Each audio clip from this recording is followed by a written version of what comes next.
Muy buenas tardes. Vamos a trabajar el día de hoy las diferencias y similitudes entre el contrato público y privado. Dentro de estas diferencias, por ejemplo, podemos encontrar eh, algo que hemos denominado la gestión contractual. ¿A qué hace referencia la gestión contractual? Inicialmente podríamos trabajarlo desde el enfoque normativo, la norma reguladora de cada uno de estos contratos. Cuando hablamos de la norma reguladora o la normativa reguladora en este caso, para contratos de tipo público o de las referencias públicas, entidades públicas, hacemos en particular referencia a la Ley 80 del año 1993, que establece cuáles son los criterios de contratación que deben existir ante las entidades del Estado. En cambio, y la diferencia marcada allí con los contratos de características privadas, es muy amplia o muy amplio la conceptualización normativa. ¿Por qué? Porque la conceptualización normativa depende más de los diferentes códigos que existen en este criterio. Por ejemplo, allí tenemos el Código Civil, el Código Laboral, tenemos el Código Comercial, que son los que regulan como tal los tipos de contrato privado. A diferencia del público que digamos que está enfocado específicamente a la ley 80 del año 93. Eh, Eso es una de las diferencias marcadas. Otra diferencia, podríamos hablar de esa gestión contractual que se debe llevar a cabo, o yo lo llamo como el protocolo. Aquí tenemos algo que nace por entidad pública, que es el Sistema Electrónico de Contratación Pública, el SECOP. Este SECOP lo que hace, este sistema SECOP lo que hace como tal es estandarizar los procedimientos que se deben tener en cuenta en cuanto al tema de contratación pública. Y lo que busca es generar un nivel de transparencia en este tipo de contratación, ya que toda la documentación debe ser registrada allí. A diferencia del privado, pues que el privado está mucho más enfocado a aquel acuerdo que se pueden hacer entre dos partes en referencia a unos acuerdos que se deben tener en cuenta, a unas características que deben tener en cuenta. Esas son las diferencias. Eh, Otra diferencia son los actores. Por ejemplo, cuando hablamos de los actores en un contrato de una entidad pública, siempre vamos a tener en cuenta que la entidad pública va a estar allí. Y la otra parte puede ser una persona natural, puede ser una persona jurídica que ha decidido tomar o que ha decidido licitar o ha sido participar de un proceso de contratación para una entidad del Estado. ¿Sí? Entonces, a diferencia de lo que pasa en el contrato privado, ya que en el contrato privado podemos tener dos personas naturales, dos personas jurídica, una persona natural, interviniendo en este tipo de contratación. ¿Listo? Entonces, digamos que esas son las diferencias marcadas. Partes del contrato. Cuando hablamos de las partes del contrato, encontramos en el contrato para entidades públicas que la estructura es mucho más extensa, mucho más compleja, muy bien estructurada y sobre todo que tenemos a SECOP, al Sistema Electrónico de Contratación Pública, quien es el que regula como tal las partes de ese contrato y genera los prototipos de dicha contratación.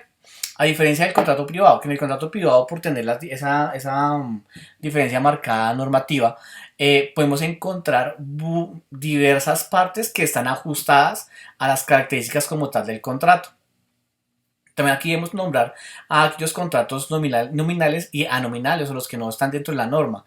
Cuando hablamos de los contratos nominales son aquellos contratos que tienen la particularidad de estar dentro de la ley, que están regulados por la ley, nombrados dentro de la ley. En cambio, los anominales, ellos no están nombrados dentro de la ley, pero son válidos en la medida que hubo un acuerdo entre dos partes. Entonces, las partes de esos contratos son muy ajustadas a las necesidades como tal de las partes. En esa parte, en esta situación del contratante y el contratista o el empleador o empleado, bueno, las diferentes partes que se puedan llegar a generar dentro de estos contratos. ¿Listo? Ahora, los principios del contrato. Los principios de los contratos, cuando hablamos de los contratos de tipo público, están establecidos diferentes principios y están establecidos por ley. Aquí cito el ejemplo de dos de esos principios, que es el de economía. El principio de economía está enfocado a que lo que se haga en el ámbito contractual de parte de las entidades debe estar enfocado a no gastar por gastar, sino a invertir en un proceso de contratación de acuerdo con las necesidades que tenga la entidad pero sobre todo ajustándose a los presupuestos entregados a dicha situación o a dicha contratación. Tenemos otro allí que es la eficiencia. La eficiencia también lo que hace es el cumplimiento o lo que busca es el cumplimiento de los objetivos que se generen dentro de una relación contractual o dentro de un proceso de contratación. Eso digamos que son unos ejemplos de los principios de contrato en el ámbito estatal. Pero en el contrato privado, digamos que el encontrar principios dentro de este tipo de contratos fue un poco más complejo porque no hay una norma, no hay una ley, algo que lo regule, que deben existir algún tipo de principios. Sea más los principios por costumbre. Y uno de los principios que se encontraron por costumbre, hablamos de la buena fe. Allí encontramos una figura que tal vez pues, puede verse contradictoria, pero es lo que muestra es lo que no debe ser la buena fe. La buena fe siempre es actuar con una misma cara, unas mismas características, cumpliendo las condiciones pactadas dentro de un contrato, a diferencia de lo que de pronto se puede interpretar como la mala fe, de actuar de manera equivocada frente a una situación contractual. Eso con respecto a los principios de la contratación privada. Tipos de clasificación de contratos.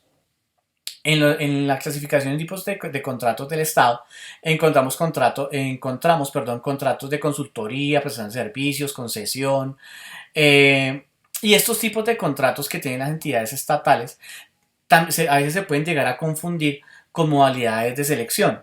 La modalidad de selección es la manera en que se va a hacer o va a ser seleccionado dicho contratista. Por ejemplo, se puede tener un contrato de consultoría para un ministerio, por decir algo, en un tema específico, y la modalidad de contratación sería de contratación directa, ¿sí? Que cumpla con las características definidas por la entidad para hacer parte de ese proceso de contratación y generar un contrato de consultoría. Esos son algunos de los tipos que tenemos en cuanto a la contratación estatal. Con respecto a la contratación privada, la contratación privada busca o tiene como tipos o características una cantidad grandísima en la medida de lo que hablamos anteriormente, que es regulada por diferentes códigos. Entonces, por ejemplo, acá mostramos algunos ejemplos, como lo son el contrato a término indefinido, contrato temporal o a tiempo definido, contrato de prácticas, tenemos el contrato de formación o de aprendizaje, que son contratos que se dan dentro del ámbito laboral, que están regulados por el Código Sustantivo del Trabajo y que hacen parte de esos contratos privados, ¿cierto? A la vez también tenemos un contrato mercantil. El contrato mercantil está regulado por un código de comercio que tiene determinadas características. Por eso hablamos que los tipos en el contrato privado son mucho más amplios. Tengo muchísimos más, entonces es mucho más difícil enumerarlos, pero digamos aquí citamos algunos ejemplos. Responsabilidad por incumplimiento de contratos. Cuando hablamos de la responsabilidad por incumplimiento de contratos, en el ámbito público se tiene que determinar muy bien quién es, qué parte es la que está incumpliendo. Cuando la parte de la entidad es quien está incumpliendo, se debe generar una indemnización, en este caso al contratista, en la medida que se verifique que hubo incumplimiento de parte de la entidad estatal. Pero cuando el incumplimiento es de parte del contratista, existen entidades que han venido dando soporte a esa contratación, entidades aseguradoras que lo que buscan es generar ese aseguramiento en caso tal de un incumplimiento en una relación contractual. En cambio, en el privado, en el contrato privado hay que tener muy en cuenta las cláusulas que se redactaron dentro de la contratación para mirar cuáles son las responsabilidades de cada una de las partes en el caso de un incumplimiento. El principio de igualdad. El principio de igualdad lo que busca como tal es definir